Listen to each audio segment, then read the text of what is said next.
मुलांची एक्झाम झाल्यानंतर मुलांना 2-3 दिवस शाळेला सुट्टी होती. मग आता सोमवार, तर सोमवारी त्यांना शाळेत जायला कंटाळा येतो. सुट्टी लागोपाठ जर सुट्ट्या मिळाल्या तर. आणि त्यामध्ये पाऊस पण भरपूर पडत होता. आम्ही रायगड जिल्ह्यात राहत असल्यामुळे इथे भरपूर पाऊस पडत होता सगळीकडेच म्हणा.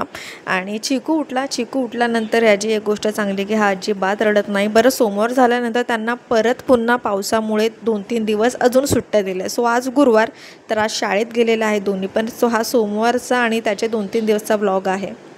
भरपूर पाऊस पडत असल्यामुळे मुलांच्या शाळेला सुट्टी दिलेली आहे. त्याच्यामुळे आज काय दिवसभर ना कसलं कामं होणार आहे. हे जेव्हा आंघोळ करतात ना तेव्हा टॉवेल आणि कंगवा सोबत मागतात. आणि आता यश पण आंघोळ करायला गेलाय आणि तो पण त्यांचं बघून नाही का टॉवेल आणि कंगवा मागतोय.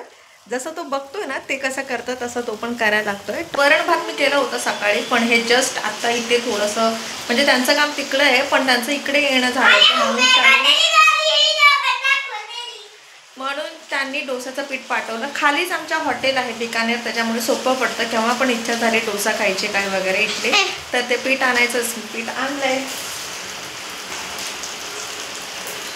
पीठ आणायचं आणि करायचं गरम गरम डोसा. आप्पेचं जे भांडे आपल्याला जे ब्लॉग वगैरे करायला जमत नाही, काही शूट करायला जमत नाही. आप्पे करण्याची इच्छा होते पण जे आप्पे करण्याचं भांडं असतं ना ते नाही आहे माझ्याकडे. सो ते मी आणेनच लवकर, कारण नेहमीच डोसा इडली खाऊन कंटाळा येतो. आणि मुलांच्या डब्याला पण जर काही करायचं असेल ना तर डोसाच करते मी, कारण ते भांडं नाही आहे आणि ते पण छान होतात आप्पे.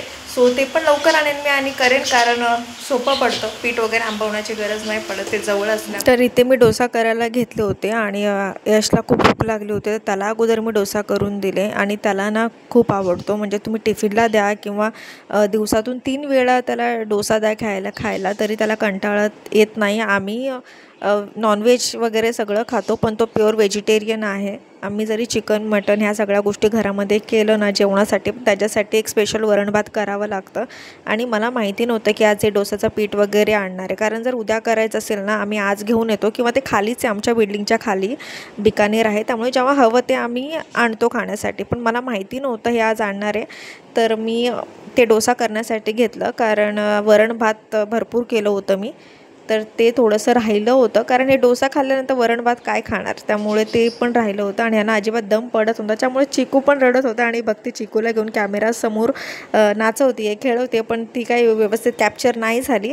सो कॅमेरा ऑन झाले की ह्या दोघांची अशी मस्ती चालू होते. आणि घरामध्ये 3 मुलं असतील 2 मुलं असतील ना, त्याच्यामध्ये एक भरपूरच जिद्दी असतो आणि एक बघा खूप मॅच्युअर असतो, तशी भक्ती. आणि जो कोणी मोठं भावंड असतं ना, बहीण असेल भाऊ असेल, मोठं जो कोणी असेल ना त्याला नेहमीच कॉम्प्रोमाइज करावी लागते प्रत्येक गोष्टीमध्ये. आणि जो लहान असतो ना त्याची सगळी गोष्ट ऐकावी लागते. जसे आमच्या घरामध्ये जर टी व्ही ऑन केला तर रिमोट त्याच्याजवळ, मोबाईल जर अचानक मी कुठे ठेवला, गेम बघायचा असेल, काही कुठं कार्टून असेल गाणं असेल तर त्याच्या हातामध्ये फोन.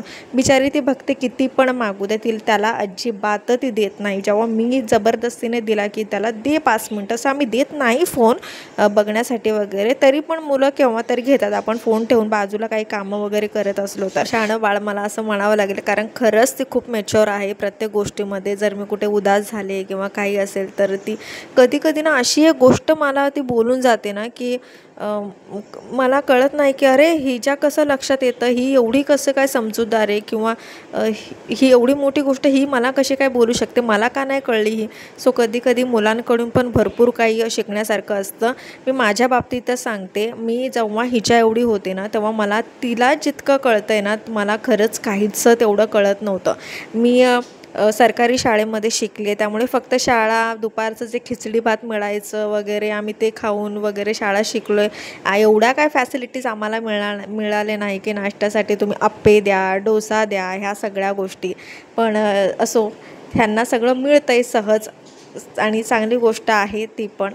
कारण आपण जे नाही केलो ते मुलांसाठी करायला पाहिजे, किंवा मुलं ते सगळं बघायला पाहिजे अशी प्रत्येक आईवडिलांची इच्छा असते. पण तेवढंही नाही की त्यांना सगळ्या गोष्टी आयतं मिळाव्या, त्यांना काहीच एफर्ट्स न टाकता, ती पण चुकीचं आहे. सो हे इथं साखर आणलं होतं तर हेच ते मला ते दाखवते. आणि इथं मी आणि भक्ती खातो आम्ही एकाच प्लेटमध्ये, आणि 2 वाट्यामध्ये जे डाळ होती ना मी वरण केलं होतं त्यात तिखट टाकून मी परत त्याला फोडणी दिली. आणि ह्यात पण बघा ह्याचे किती नखरे असतात. आणि भक्ती शांत मुलगीसारखी अशी खाऊन घेते पहा. सो हा व्लॉग कसा वाटला मला नक्की सांगा. जर आवडला असेल तर नक्की सबस्क्राईब करा. भेटूया पुढच्या व्लॉगमध्ये.